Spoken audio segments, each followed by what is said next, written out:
Madrid amanecía con ese tono melancólico del otoño que tantos poetas españoles han descrito. Un cielo grisáceo que prometía lluvia, hojas secas amontonadas en los bordes de la calle Princesa y un aire húmedo que se colaba entre los edificios antiguos de la ciudad universitaria. Era mediados de octubre y la temperatura rondaba los 13 grados, lo suficiente para que los estudiantes desempolvaran bufandas y chaquetas, pero no tan frío como para perder las tertulias en las terrazas de Moncloa, donde el bullicio de voces jóvenes se mezclaba con el ruido del tráfico y el inconfundible rugido de los autobuses azules de la EMT. El colegio mayor donde vivía Elena era un edificio levantado en los años 70, de ladrillo rojizo y ventanas estrechas, un estilo funcional que contrastaba con la solemnidad de los edificios de la Universidad Complutense. Había sido construido en plena transición democrática, cuando Madrid buscaba modernizarse sin perder la sobriedad arquitectónica heredada del franquismo. A pesar de su aspecto robusto, las instalaciones se resentían con el paso del tiempo. La calefacción fallaba en los meses más fríos. La fontanería estaba corroída por el uso y el sótano técnico, al que solo tenían acceso el personal de mantenimiento, era un laberinto de tuberías oxidadas, calderas ruidosas y paredes desconchadas. En los reglamentos internos estaba prohibido bajar allí, pero como en tantas residencias universitarias, esa prohibición se había convertido en un rumor más que en una norma. El ambiente estudiantil de Madrid en esos años tenía una energía única. Por las mañanas, el flujo de jóvenes llenaba la estación de metro de Ciudad Universitaria, un hervidero de mochilas colgadas en un solo hombro, apuntes subrayados y conversaciones que saltaban del examen de economía a la última canción de Vetusta Morla o al resultado del clásico Barça-Madrid. En la cafetería de Moncloa, entre cafés cortados y tostadas con tomate, se debatía tanto sobre la selectividad como sobre las promesas incumplidas de los políticos. Ese contraste de banalidad y trascendencia definía la vida universitaria madrileña. Elena solía caminar desde el Colegio Mayor hasta la Facultad de Ciencias de la Información, atravesando la amplia avenida Complutense. Mientras lo hacía, pasaba frente a murales reivindicativos pintados por colectivos estudiantiles, mensajes contra la precariedad, consignas feministas y grafitis artísticos que daban color a las paredes envejecidas. La vida universitaria era también una vida de símbolos y tradiciones. Desde las novatadas de septiembre, que seguían generando polémica en los medios, hasta las fiestas multitudinarias en discotecas de Moncloa, donde se mezclaban estudiantes de todas las facultades. Aquel colegio mayor, sin embargo, guardaba un aire distinto. Quienes lo conocían sabían que los pasillos tenían un eco extraño al caer la noche, y que en el sótano se escuchaban ruidos que los estudiantes atribuían a las viejas máquinas de ventilación. Algunos contaban leyendas urbanas, que un antiguo conserje había muerto en el servicio, que un estudiante se había perdido en los túneles de mantenimiento, que incluso había accesos ocultos construidos durante la Guerra Civil, cuando Madrid fue sitiada y muchas instituciones reforzaron sótanos y refugios. Estas historias circulaban entre risas nerviosas, acompañadas de botellines de majú y cigarrillos fumados en los bancos frente a la residencia, pero todos sabían que cada mito universitario escondía al menos una pizca de verdad. El día en que todo comenzó parecía no diferenciarse de ningún otro. El edificio olía a café recalentado en termos, a desinfectante barato que los limpiadores usaban en los baños comunes y al perfume mezclado de las jóvenes que salían apresuradas rumbo a clase. En el vestíbulo, adornado con un viejo retrato de los primeros rectores de la Complutense, la portera anotaba rutinariamente las entradas y salidas, como si esas columnas de números pudieran mantener el orden en un lugar donde la juventud siempre buscaba romperlo. Elena pasó por allí sin mayor atención, saludando con un gesto amable, camino a un día que se desarrollaría, en apariencia, con total normalidad. La rutina estudiantil madrileña tenía sus códigos. La parada obligada en la fotocopiadora de Avenida de Séneca, los debates improvisados en las escalinatas de Filosofía y Letras, la costumbre de comprar churros en San Ginés durante las madrugadas tras largas noches de estudio o fiesta.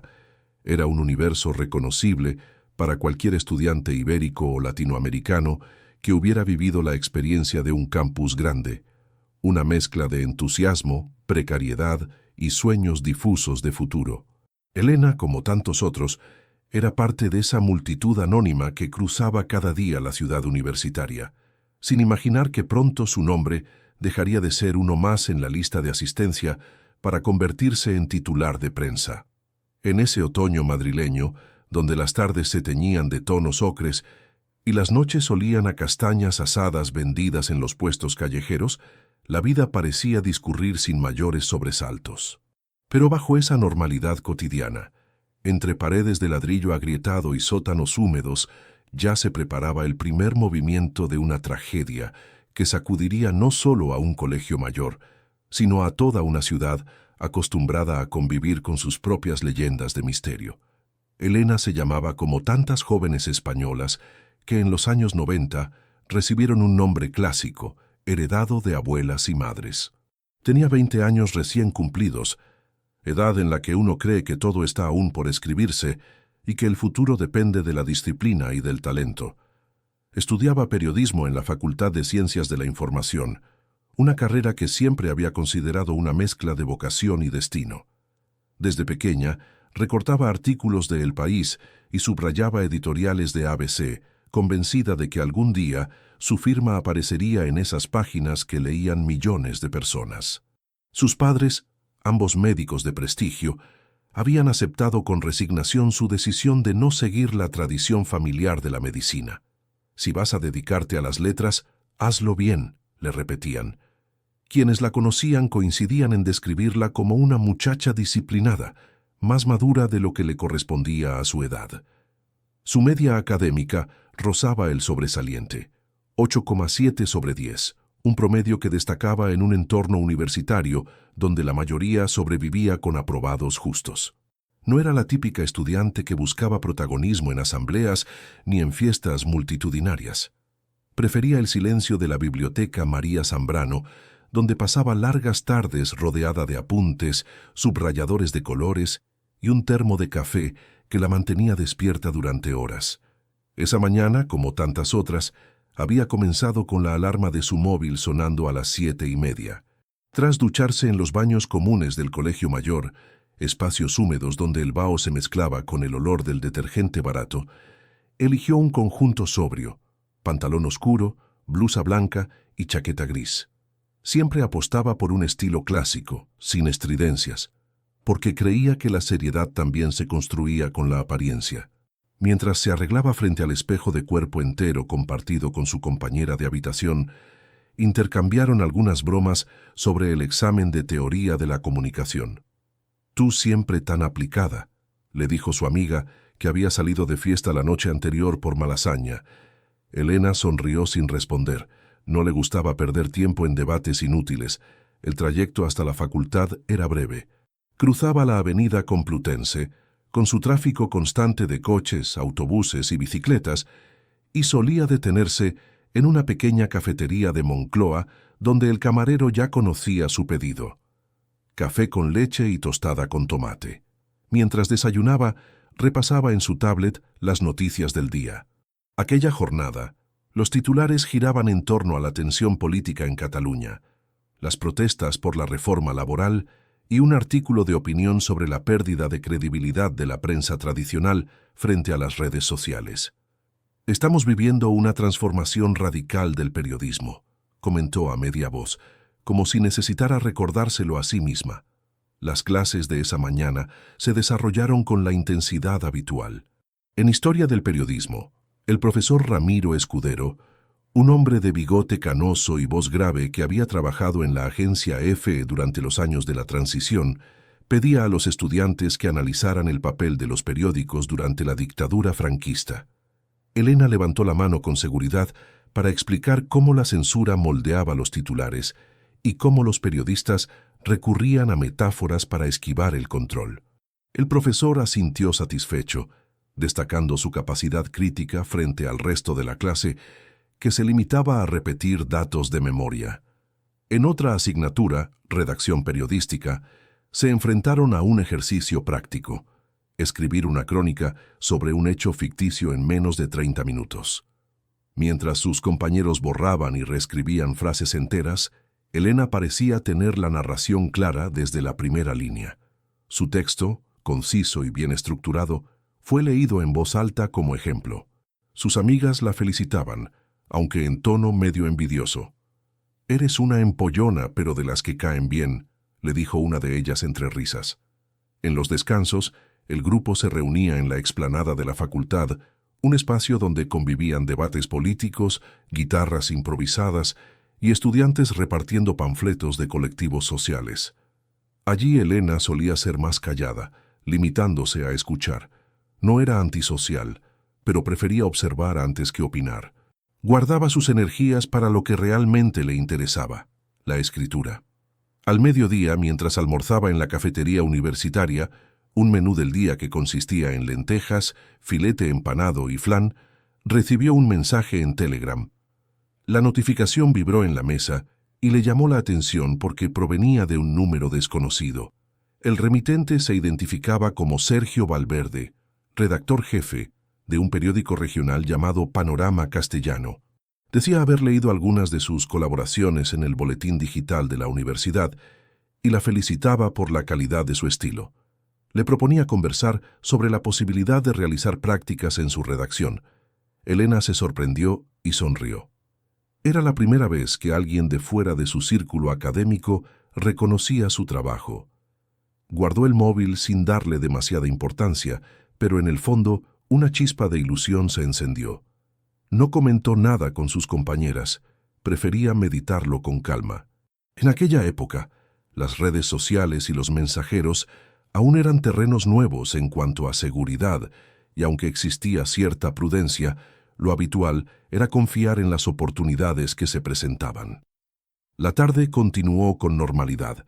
Una clase de lingüística aplicada al periodismo, largas horas de apuntes y después un rato de estudio en la biblioteca. Sin embargo, aquella notificación seguía dando vueltas en su cabeza. Un mensaje inesperado que, aunque parecía insignificante en medio de la rutina, pronto demostraría ser la primera grieta en la estabilidad de su vida universitaria. Como sucede en tantas tragedias, todo comenzó con algo tan cotidiano como una vibración en la pantalla de un teléfono.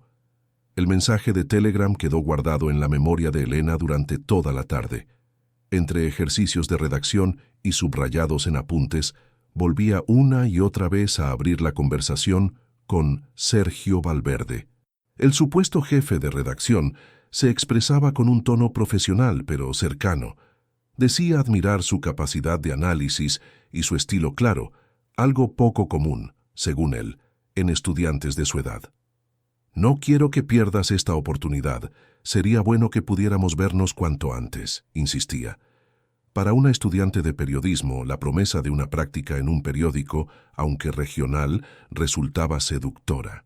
En la mente de Elena empezaban a dibujarse imágenes de su firma publicada, de acreditaciones colgadas al cuello en conferencias de prensa, de entrevistas con políticos en el Congreso. La propuesta tenía un matiz de urgencia que no despertó sospechas en ella. «Podría acercarme hoy mismo por la noche. Estoy en Madrid por un par de días y mañana debo volver a Valladolid, donde está la sede del periódico. ¿Qué te parece si nos vemos a las 9 frente a tu residencia? Tomamos un café en algún bar cercano y te explico los detalles». Elena dudó unos segundos, pero enseguida aceptó. En el periodismo, la inmediatez era casi una ley no escrita. El «vamos que no llegamos», que repetían profesores y veteranos de la profesión. Un periodista debía estar siempre dispuesto, sin mirar demasiado el reloj. La noche caía sobre Madrid con un cielo oscuro, interrumpido apenas por la luz amarillenta de las farolas. En la zona de Moncloa, donde estudiantes y militares comparten espacio en torno al Arco de la Victoria, la actividad no se detenía. Grupos de jóvenes salían de bares con música indie. Las colas en las bocas de metro se mezclaban con el ruido de los autobuses que iban hacia Aravaca y Pozuelo. Frente al Colegio Mayor, en cambio, la atmósfera era más tranquila. El edificio, con su fachada de ladrillo y ventanas apagadas, parecía un bloque adormecido. La portera había registrado la salida de Elena en el libro de control, como hacía con todos los residentes. Nadie imaginaba que aquella anotación sería revisada una y otra vez en el futuro como la última constancia oficial de la joven. A las 21:03, un coche se detuvo frente a la parada de autobuses contigua a la residencia. No era un vehículo llamativo, un Volkswagen Polo gris de matrícula madrileña, de aspecto común entre tantos que circulaban por la capital. El conductor bajó la ventanilla y saludó con un gesto de la mano. Elena se acercó con paso firme, reconociendo el rostro que le habían descrito por foto en el chat. Un hombre de unos 40 y tantos, cabello oscuro con entradas, ropa sobria, voz tranquila. Encantado, soy Sergio Valverde. Gracias por venir. Sé que es tarde, pero mañana salgo temprano y no quería perder la ocasión de hablar contigo. Elena sonrió, agradecida. Subió al coche, que desprendía un ligero olor a ambientador de pino mezclado con tabaco antiguo. En el asiento trasero se veían algunas herramientas, una mochila de lona, destornilladores y un martillo. Perdona el desorden, también hago arreglos para ganarme un extra, explicó él, como quien ofrece una excusa inocente. Para una estudiante, aquello no sonaba extraño. En España era habitual escuchar historias de periodistas mal pagados que se buscaban la vida en trabajos paralelos. El coche arrancó con suavidad, alejándose por la avenida Complutense hacia el barrio de Argüelles. Sergio sugería ir a un café tranquilo en las cercanías, lejos del bullicio de la Moncloa. Ahí podremos charlar sin interrupciones. Quiero contarte cómo trabajamos en la redacción, qué perfiles buscamos, qué podrías aportar tú. Elena asentía, intentando memorizar preguntas inteligentes para causar buena impresión. ¿Qué se espera de un becario? ¿Cuáles son las secciones más dinámicas del diario? ¿Habrá posibilidad de publicar artículos propios? El conductor la escuchaba con atención, devolviendo respuestas ambiguas que alimentaban la ilusión sin comprometerse demasiado. La cultura de la entrevista formaba parte del código periodístico. En España, como en toda Iberoamérica, tomar un café era casi sinónimo de reunión profesional. Desde tertulias literarias en cafés históricos como el Gijón, hasta las entrevistas rápidas en bares de barrio, ese gesto se había naturalizado. Elena lo sabía, y por eso no veía nada raro en que un supuesto redactor jefe la citara de esa forma. Además, ¿qué peligro podía haber en un encuentro en un espacio público? Esa idea bastaba para tranquilizarla. Mientras avanzaban por calles cada vez más oscuras y menos transitadas, el coche se apartó del flujo central hacia una zona de naves industriales medio vacías en las afueras del distrito de Tetuán. Elena apenas reparó en el cambio. Pensaba que quizás buscaban un bar más discreto, un sitio donde hablar de periodismo sin el ruido de estudiantes que llenaban los cafés universitarios.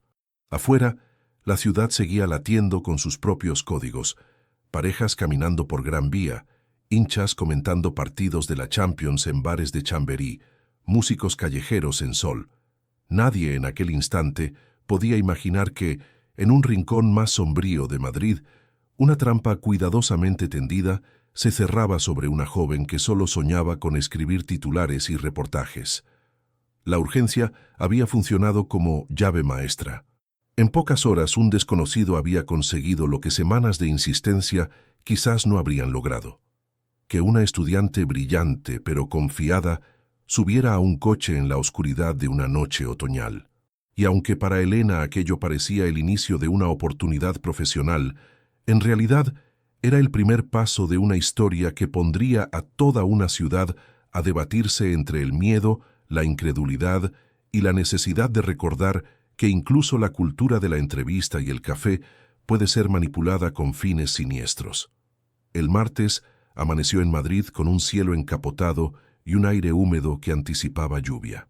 Para la mayoría de los estudiantes de la ciudad universitaria, era un día más de clases, exámenes y cafés apresurados. Pero en el colegio mayor, la ausencia de Elena comenzó a notarse de manera silenciosa, casi imperceptible. A las 9 de la mañana, cuando los alumnos se acomodaban en las aulas de la Facultad de Ciencias de la Información, su silla permanecía vacía. Al principio nadie se sorprendió demasiado. En la vida universitaria las ausencias eran habituales, a veces por cansancio, otras por resacas o simples descuidos. Pero en el caso de Elena resultaba extraño. Ella no solía faltar jamás. La primera en inquietarse fue su amiga Clara, quien compartía seminarios con ella y sabía de su disciplina casi obsesiva. Revisó su móvil y le envió un mensaje por WhatsApp. ¿Dónde estás? ¿Te encuentras bien? El doble check azul nunca apareció. El intento de llamada directa tampoco tuvo éxito. La línea estaba apagada o fuera de cobertura. A mediodía, cuando Elena seguía sin dar señales, las dudas se transformaron en preocupación. En el colegio mayor, la portera revisó el libro de control de entradas y salidas. La última anotación correspondiente a Elena estaba fechada la noche anterior, a las 20:57. Había salido bien vestida, según recordó la propia portera, con un bolso pequeño en la mano y una carpeta bajo el brazo. No había vuelto a cruzar la puerta. Ese simple dato, frío y burocrático, se convertiría en la última huella objetiva de su paso por el edificio. Las compañeras de cuarto comenzaron a agitarse.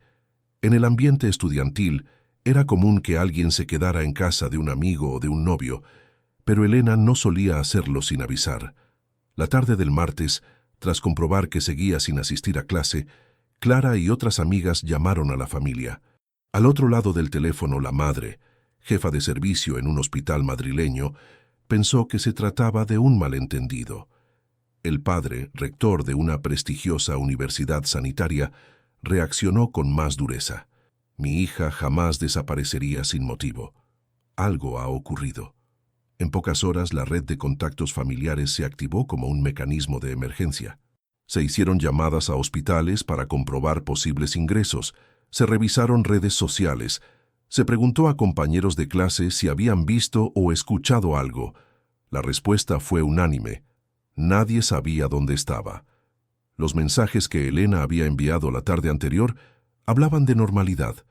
Apuntes, bromas con amigas, comentarios sobre las clases, nada que anticipara una fuga o un viaje repentino. La familia decidió acudir a la comisaría de Moncloa, Aravaca. Allí un inspector joven escuchó la denuncia y tomó nota de los hechos. Explicó que en España, antes de declarar oficialmente a una persona desaparecida, debían pasar 24 horas, salvo que existieran indicios claros de peligro. El padre, acostumbrado a la jerarquía académica y al respeto que imponía su cargo, exigió que se actuara de inmediato. El inspector, con cierto desdén, le recordó que estaban en un país con miles de denuncias de desaparición al año y que la mayoría se resolvía en pocos días. Sin embargo, aceptó abrir una investigación preliminar. La primera medida fue revisar las cámaras de seguridad de la zona. Pero en 2018, la red de videovigilancia de Madrid no cubría de forma sistemática los entornos de residencias universitarias. Había dispositivos en los grandes ejes como la calle Princesa o la Gran Vía, pero no en los accesos secundarios a los colegios mayores. Lo más cercano era una cámara municipal situada a más de 300 metros, en una intersección mal iluminada. Las grabaciones mostraban vehículos entrando y saliendo, pero la calidad era tan baja que resultaba imposible distinguir matrículas. Mientras tanto, en el colegio mayor, el rumor corría de boca en boca.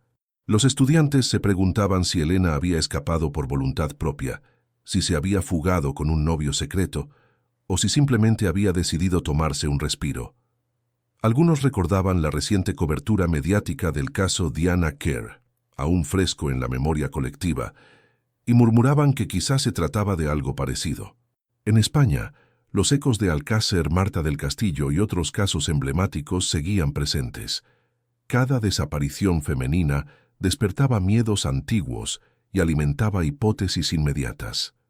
Las siguientes horas fueron un torbellino de intentos fallidos.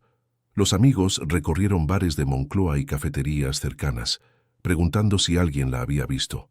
Nadie recordaba a una chica de su descripción. En redes sociales no había publicaciones desde la tarde anterior.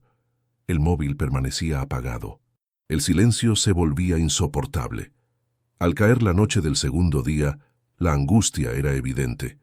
La madre ya no podía concentrarse en su trabajo. El padre movía contactos en la universidad y en la administración para acelerar la búsqueda. El nombre de Elena empezaba a circular en grupos de WhatsApp de estudiantes y en foros locales de Internet. Fotografías suyas, con sonrisa serena y cabello oscuro, eran compartidas bajo la etiqueta Desaparecida Madrid. Las primeras 72 horas pasaron sin resultados. Ninguna pista sólida, ninguna llamada de rescate, ningún testigo fiable. Solo el vacío y la certeza de que algo terrible había ocurrido en un espacio tan cotidiano como un colegio mayor. La rutina madrileña. Los metros llenos, los estudiantes fumando en Moncloa, los turistas en Plaza de España. Seguía su curso, indiferente. Pero en una familia de la capital, el tiempo se había detenido, atrapado en un reloj que marcaba cada minuto sin respuesta. La investigación oficial comenzó a tomar cuerpo en la cuarta jornada, cuando la desaparición de Elena ya no podía explicarse como un simple desliz juvenil.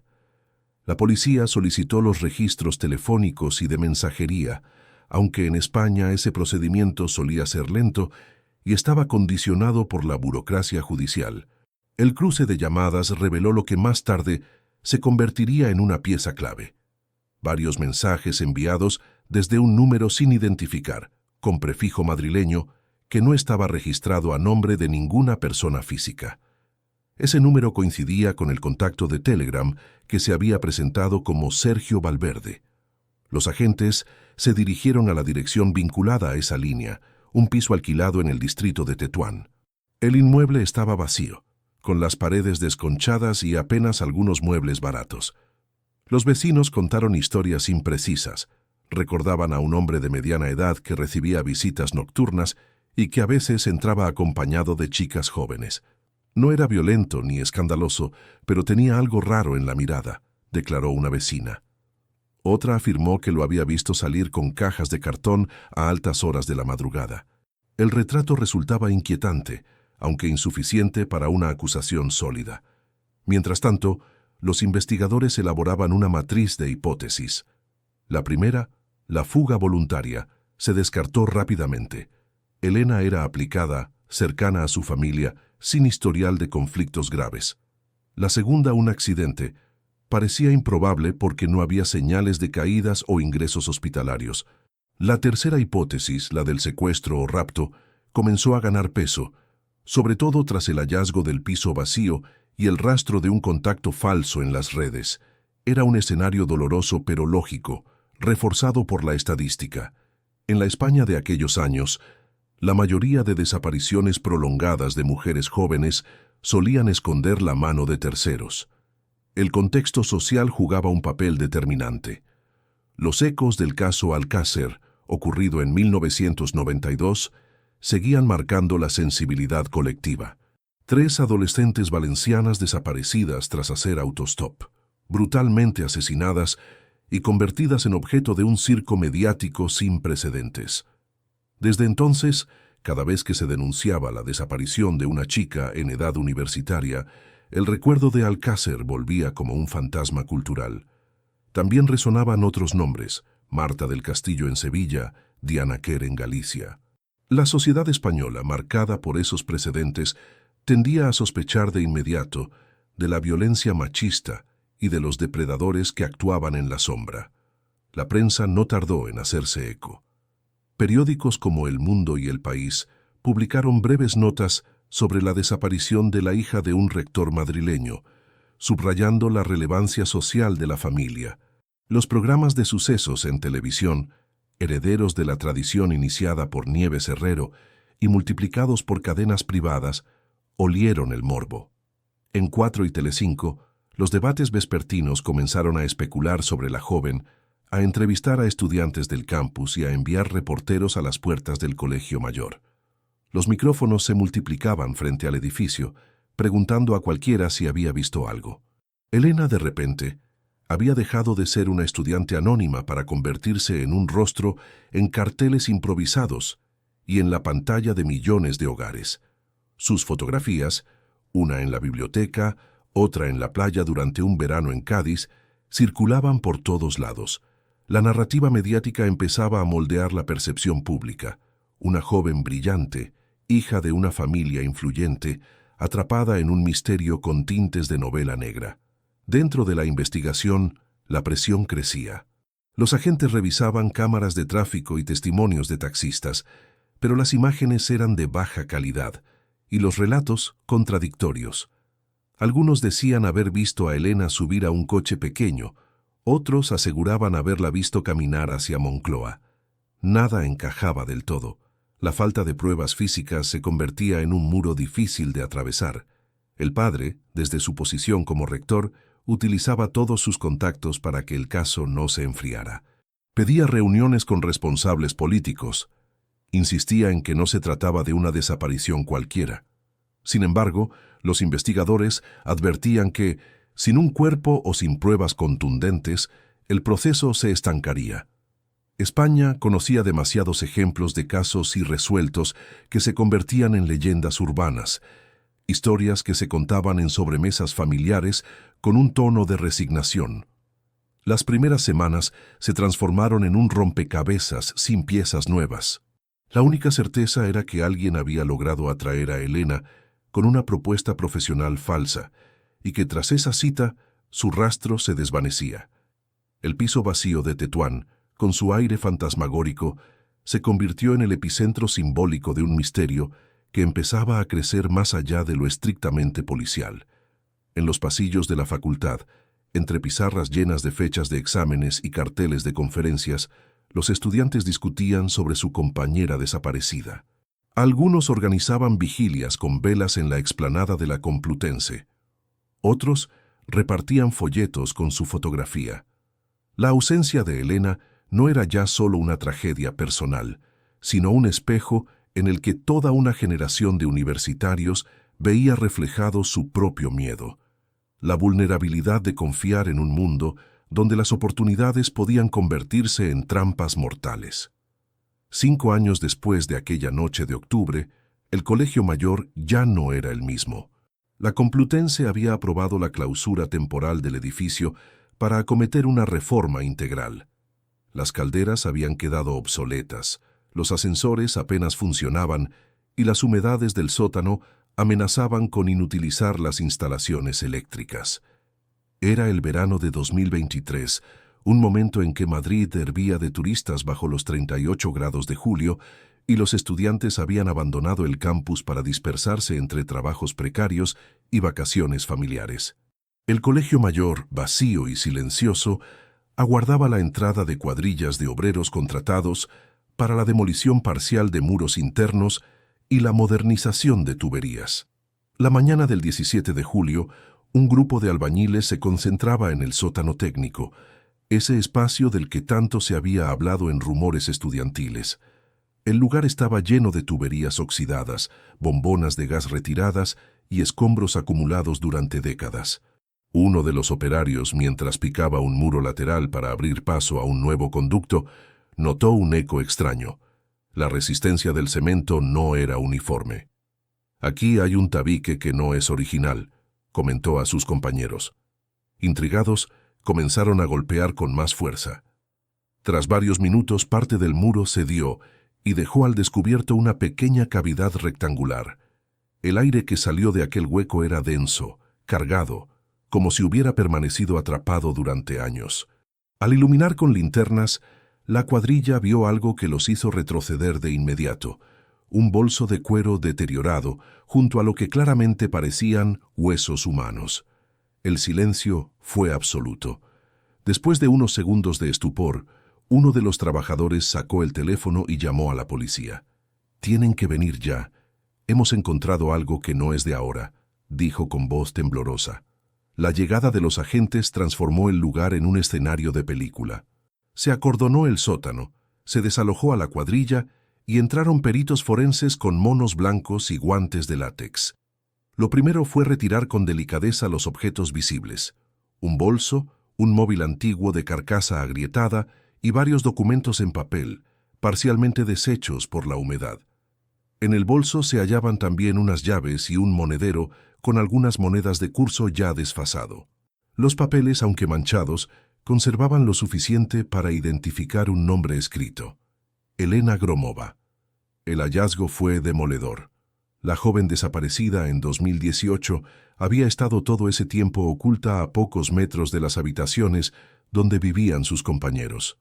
La prensa, que aún recordaba vagamente el caso, recuperó titulares antiguos con fotografías de Elena. El misterio del Colegio Mayor. 5 años después, encuentran restos en un sótano. Rezaba al día siguiente la portada de El País. El análisis forense confirmó lo que se temía. Los restos correspondían a una mujer joven de unos 20 años, con rasgos genéticos coincidentes con la familia Gromova. El cráneo presentaba una fractura contundente en la zona occipital, traumatismo cráneoencefálico, producido por un objeto sólido, probablemente metálico. Los forenses concluyeron que la causa de la muerte había sido un golpe certero en la parte trasera de la cabeza. No hubo señales de lucha prolongada, lo que sugería un ataque rápido, inesperado. Los materiales del tabique resultaban especialmente reveladores.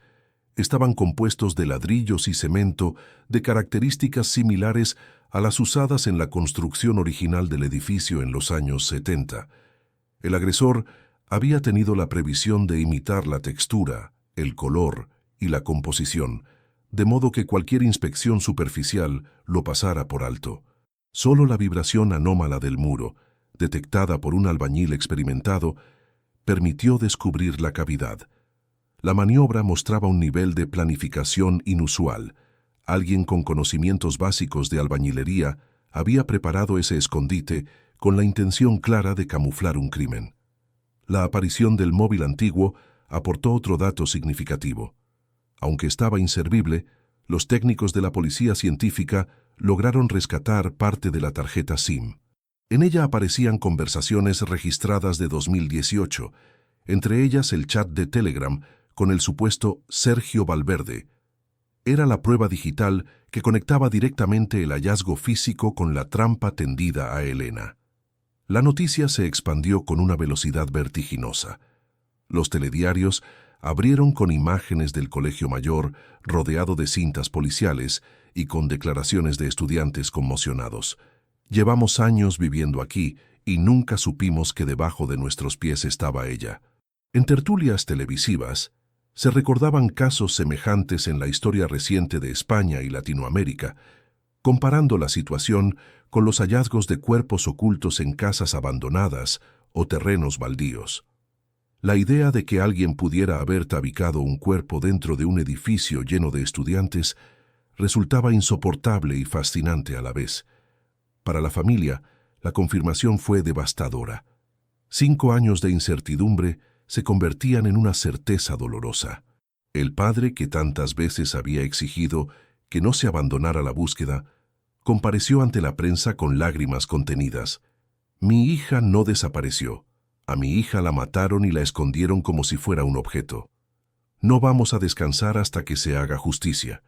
La reapertura del caso se convirtió en prioridad absoluta. Lo que hasta entonces había sido un expediente semienterrado se transformaba en un homicidio con pruebas materiales.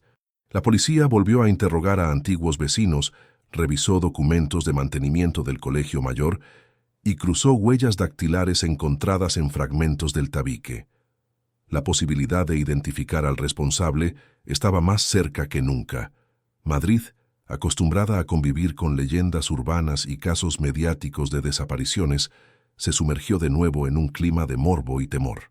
En bares de lavapiés, en tertulias de sobremesa, en programas de radio nocturnos, se hablaba del sótano maldito del Colegio Mayor. El mito urbano tomaba forma, pero esta vez con un trasfondo real y sangriento. Una joven brillante había sido silenciada y enterrada en vida, justo en el corazón de la ciudad universitaria. La reapertura del caso en 2023 obligó a revisar cada pista que la policía había archivado 5 años atrás. Entre los documentos polvorientos emergió un nombre que en su momento parecía irrelevante: Sergio Valverde, supuesto jefe de redacción de un periódico inexistente. Ahora, gracias al móvil encontrado en el tabique, se podía trazar con claridad el engaño. Pero al investigar a fondo, Los agentes descubrieron que aquel nombre no pertenecía a ninguna persona real. Era un alias cuidadosamente construido sobre datos falsos, un fantasma digital que se desvanecía cada vez que se intentaba confirmar su existencia. El verdadero hombre detrás de la máscara se llamaba Sergei Filin, hijo de emigrantes llegados a España en los años 90. Su biografía era un collage errático, trabajos temporales en mudanzas, chapuzas de fontanería, temporadas en la costa como camarero. Nunca había mantenido un empleo estable. Sin embargo, poseía una habilidad que lo hacía especialmente peligroso: la falsificación de credenciales. A lo largo de los años, había fabricado carnés de prensa, tarjetas de empresas de reformas, incluso acreditaciones de organismos municipales, todas convincentes a simple vista. La policía sospechaba que compraba impresoras térmicas en el mercado negro y usaba programas caseros para reproducir logotipos oficiales. El patrón comenzaba a emerger con claridad. Filin utilizaba alias digitales para contactar con jóvenes, casi siempre estudiantes, a quienes atraía con promesas de trabajo o prácticas. Las citaba de noche, bajo pretexto de entrevistas urgentes, y las convencía para subir a su coche. Una vez aisladas, aplicaba siempre el mismo método: un golpe seco en la parte trasera de la cabeza con un objeto contundente. La brutalidad era simple y eficaz. No había rastro de forcejeo, no había oportunidad de pedir ayuda. Después, escondía los cuerpos en lugares apartados o, como en el caso de Elena, dentro de estructuras cuidadosamente manipuladas. El descubrimiento del tabique fue la clave para atraparlo. Entre los restos de cemento, los peritos hallaron microfragmentos de piel y cabello que no pertenecían a la víctima. El análisis genético, comparado con la base de datos policial, arrojó un resultado inesperado. Coincidía con una muestra tomada a un detenido por fraude inmobiliario en la Costa del Sol. En 2021, Filin había sido arrestado en Málaga por vender supuestos pisos turísticos inexistentes. Usaba documentos falsificados y contratos adulterados, pero fue liberado tras pagar una multa. En aquella ocasión, como parte del protocolo, se le tomó ADN. Ese descuido administrativo sellaría su destino. Con la coincidencia genética en la mano, la policía española lanzó una operación discreta. Localizaron a Filin en Torrevieja, donde vivía en un apartamento barato frente al mar, trabajando ocasionalmente como intermediario en alquileres de verano. Cuando los agentes irrumpieron, encontraron varias identidades falsas: pasaportes manipulados, carnés de prensa con diferentes nombres y un ordenador lleno de perfiles digitales en redes sociales. También hallaron una caja que heló la sangre de los investigadores, pequeños objetos guardados como trofeos. Había pulseras, fotografías, mechones de cabello y libretas con anotaciones. Cada pieza parecía corresponder a una víctima distinta. Durante el interrogatorio, Filin mantuvo una calma inquietante. Negaba enredándose en tecnicismos, pero evitaba mirar a los ojos a los agentes. Solo cuando se le presentó la prueba genética vinculada al tabique del Colegio Mayor, su rostro se contrajo. Los especialistas en criminología lo describieron como un depredador organizado, alguien capaz de planificar, construir fachadas de respetabilidad y adaptarse a diferentes entornos. Su biografía errática lo hacía invisible, pues siempre parecía ser un trabajador más en la economía sumergida española, un rostro corriente en un bar de costa o en una obra. El patrón criminal era claro: cita nocturna, promesa de ascenso social, ataque rápido por la espalda y ocultamiento minucioso. No actuaba movido por un impulso inmediato, sino por un guión repetido y perfeccionado. Los criminólogos destacaban que ese perfil recordaba a otros casos europeos de falsos reclutadores que se movían entre la precariedad laboral y el sadismo personal. La noticia de su captura recorrió España. Los periódicos recordaban el caso Alcácer como espejo cultural y hablaban de cómo, 30 años después, el país volvía a enfrentarse a la figura del depredador que cazaba a jóvenes vulnerables. En los programas de televisión de la tarde, expertos en criminología explicaban el concepto de trofeos. y cómo los asesinos en serie suelen conservar objetos para revivir mentalmente sus crímenes. El caso se convirtió en tema de sobremesa, en las cafeterías de Lavapiés, en los bares de Salamanca, en las radios nocturnas donde los oyentes llamaban para opinar. Para la familia de Elena, la captura fue un alivio amargo. Al fin, había un rostro, un nombre real detrás del fantasma. Pero ese mismo rostro confirmaba lo más doloroso. Su hija había sido víctima de un hombre que la eligió por azar, atraído por su talento y su vulnerabilidad.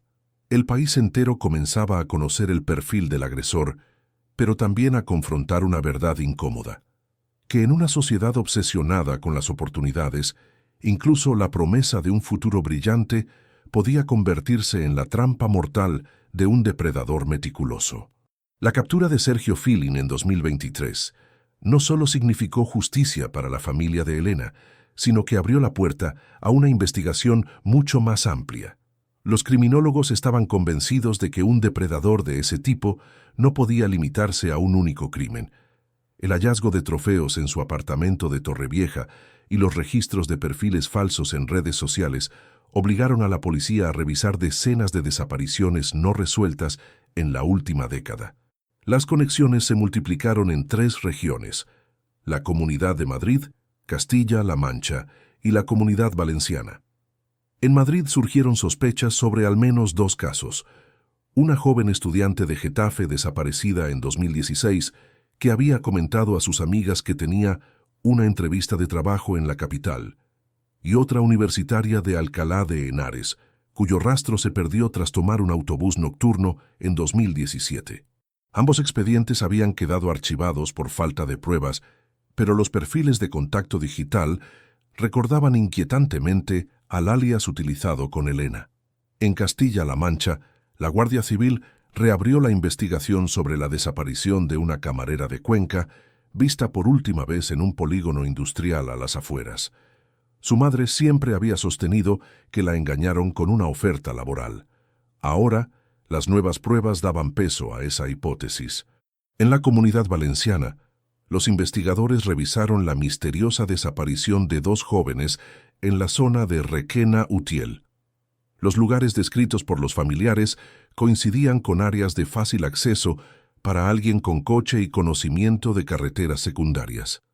La dificultad era enorme. El tiempo había pasado y el paisaje había cambiado. Pozos que en 2015 estaban abiertos habían sido sellados. Naves industriales habían sido demolidas o reconvertidas en almacenes logísticos. Arroyos secos se habían convertido en urbanizaciones. Cada año añadía capas de olvido. El rastreo se convirtió en una lucha contra la erosión de la memoria y del territorio. La policía desplegó equipos especializados. K9, entrenados en detección de restos humanos, georradares capaces de detectar anomalías en el subsuelo y drones con cámaras térmicas para explorar zonas boscosas. En varios puntos de Toledo y Guadalajara, los perros marcaron áreas de interés, pero tras días de excavaciones solo se encontraron restos de animales. Aún así, los agentes insistían en que cada marca era una posibilidad de devolver una respuesta a las familias. La investigación movilizó también a la sociedad civil. Voluntarios de asociaciones de desaparecidos y agrupaciones de protección civil participaron en los rastreos. En pueblos pequeños, la tradición de la vecindad cobró fuerza. Vecinos que recordaban haber visto un coche oscuro, un hombre extraño o movimientos en caminos rurales durante aquellos años. En las plazas, durante las fiestas patronales, se comentaba con un murmullo respetuoso: ¿será que fue ese mismo hombre? Los medios de comunicación retomaron un lenguaje que evocaba ecos del pasado. Muchos periodistas recordaban cómo, en los años 90, el caso Alcácer había marcado para siempre la relación de España con los crímenes de género y la vulnerabilidad juvenil. Ahora las comparaciones eran inevitables. Se hablaba de un nuevo depredador, que había aprovechado los vacíos de seguridad en la era digital y de cómo la falta de protocolos en universidades y residencias había dejado expuestos a jóvenes que confiaban demasiado en las credenciales. Las familias afectadas empezaron a reunirse entre sí. Se crearon asociaciones conjuntas, se compartieron fotografías en carteles improvisados pegados en bares, estaciones de autobús y supermercados. Algunas madres llevaban colgantes con el rostro de sus hijas. Otros padres asistían a las búsquedas con botas de monte y palas, como si la acción física pudiera aliviar el peso del duelo. Cada pozo revisado, cada nave explorada, cada arroyo rastreado, reforzaba la idea de que la verdad estaba allí, enterrada bajo capas de tierra y de tiempo.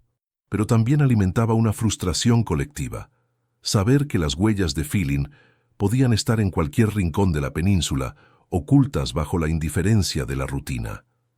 El eco de estas búsquedas tardías resonaba en la sociedad española. Radios locales abrían micrófonos para que los vecinos contaran lo que recordaban. Programas televisivos de sucesos mezclaban reconstrucciones dramatizadas con entrevistas a expertos. Y en las redes sociales, jóvenes universitarios compartían mensajes de alerta. Si te ofrecen prácticas por Telegram, duda siempre. El caso ya no era solo el de Elena, sino el de todas las mujeres cuyo rastro se había desvanecido en la promesa de un futuro mejor. La fase judicial comenzó en enero de 2024 en la Audiencia Provincial de Madrid. La expectación era máxima. Hacía décadas que un caso con tantos ecos sociales no llegaba a los tribunales. El acusado, Sergio Philin, compareció escoltado, con el rostro avejentado y la mirada huidiza. Desde el inicio, la defensa trató de esgrimir la tesis de la inimputabilidad, alegando que sufría un trastorno de la personalidad con rasgos antisociales. Sin embargo, la pericia psiquiátrica realizada por el Instituto de Medicina Legal de Madrid fue contundente. Philin padecía un trastorno antisocial con inclinaciones sádicas, pero era plenamente consciente de sus actos y podía dirigir su conducta. En el marco jurídico español, esto lo hacía imputable. Durante las vistas orales, Philin ofreció confesiones parciales, intentando minimizar su responsabilidad. Reconocía la muerte de Elena como un accidente, producto de un golpe para callarla, pero negaba intenciones homicidas premeditadas. Los fiscales, sin embargo, presentaron pruebas abrumadoras: ADN, los trofeos encontrados, las coincidencias en desapariciones previas, la confesión grabada en su primera detención. La calificación jurídica fue clara: asesinato con alevosía y ocultación del cadáver, agravado por la reiteración en múltiples casos. El tribunal se movía dentro del marco de la cadena perpetua revisable, instaurada en España en 2015 para delitos de especial gravedad. Tras escuchar a peritos, testigos y familiares, el Ministerio Fiscal solicitó esta pena. El presidente del tribunal subrayó que se trataba de un caso paradigmático. No solo un crimen individual, sino una serie que había puesto en evidencia las vulnerabilidades de la sociedad digital y universitaria. Los testimonios de las familias marcaron el tono humano del proceso. El padre de Elena, exrector, habló con voz temblorosa: «No quiero venganza, quiero que nadie más pase por lo que nosotros hemos pasado». Una madre de Castilla-La Mancha recordó cómo buscó a su hija por arroyos y cunetas durante años. «Elena me representa, porque todas eran nuestras hijas». Estos relatos hicieron que muchos en la sala rompieran a llorar, incluidos periodistas acostumbrados a la frialdad de los tribunales. El debate mediático fue inmediato. Programas como Espejo Público o Más vale tarde dedicaron horas enteras a discutir qué medidas se debían tomar en residencias universitarias, cómo mejorar los protocolos de seguridad en colegios mayores y hasta qué punto las universidades habían ignorado la necesidad de educación en ciberseguridad. En Twitter y foros estudiantiles se multiplicaban las discusiones sobre la vulnerabilidad de los jóvenes frente a ofertas laborales falsas, especialmente en un mercado marcado por la precariedad. A nivel cultural, el caso se convirtió en un espejo social. España, un país marcado por la memoria colectiva de crímenes mediáticos como el de Alcácer, volvió a revivir la tensión entre morbo, justicia y prevención. Productoras de televisión lanzaron documentales en plataformas como Netflix y Movistar Plus, donde el tono del true crime mezclaba dramatización y análisis criminológico. Los tertulianos discutían si esta sobreexposición ayudaba a la conciencia colectiva o si explotaba el dolor de las familias. En bares de barrio, en corrillos universitarios y en sobremesas familiares, el juicio de Filin se convirtió en tema recurrente. Algunos lo comparaban con los grandes procesos de la historia reciente, mientras otros advertían del peligro de convertirlo en una figura icónica de la criminalidad.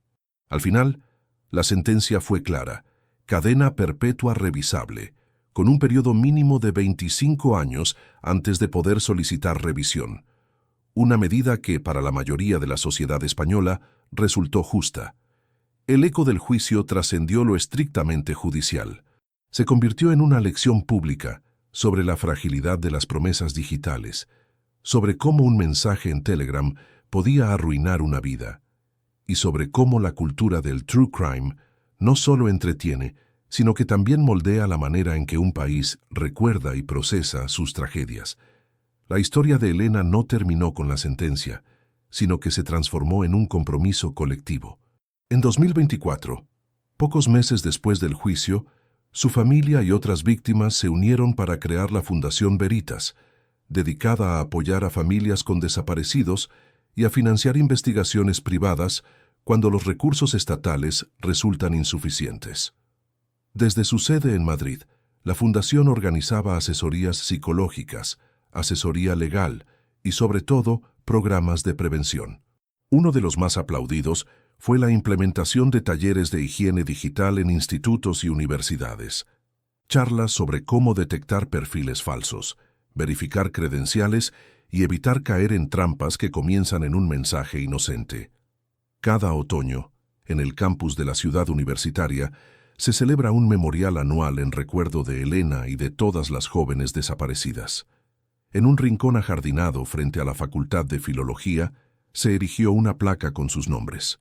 Allí, cada 15 de octubre, estudiantes y profesores depositan flores, encienden velas y guardan minutos de silencio. La comunidad universitaria convirtió esa fecha en un recordatorio de que la memoria no debe diluirse. No es un acto solemne cualquiera. Los estudiantes recitan poemas de Miguel Hernández, canciones de Serrat suenan en guitarras, y la atmósfera recuerda que el duelo también puede convertirse en fuerza transformadora.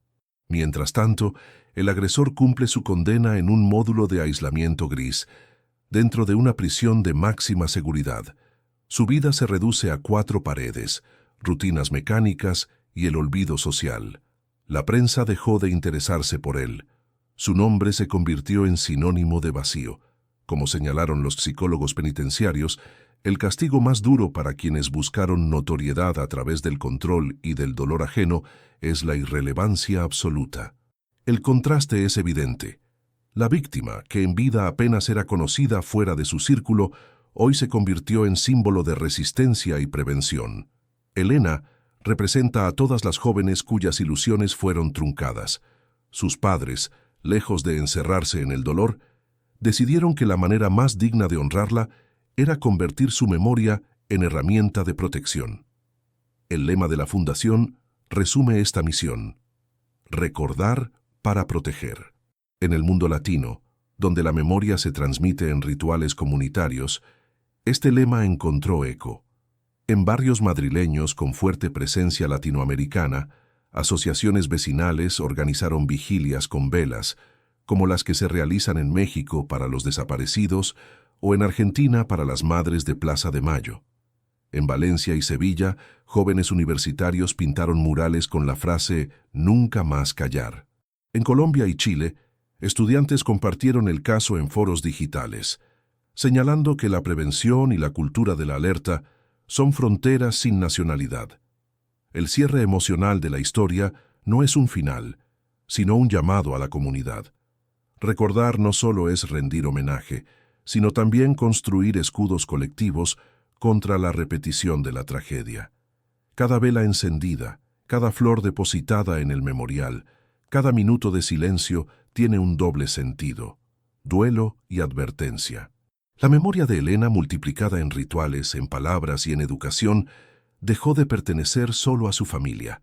Ahora es patrimonio de todos los que creen que la verdad, aunque tardía y dolorosa, siempre es preferible al olvido. En ese equilibrio entre el dolor íntimo y la responsabilidad pública se cierra la historia, con la certeza de que el agresor se extinguirá en la sombra de su celda, mientras la víctima seguirá viva en la luz compartida de quienes la recuerdan. Porque, como repiten cada año los estudiantes frente a su placa, recordar es proteger.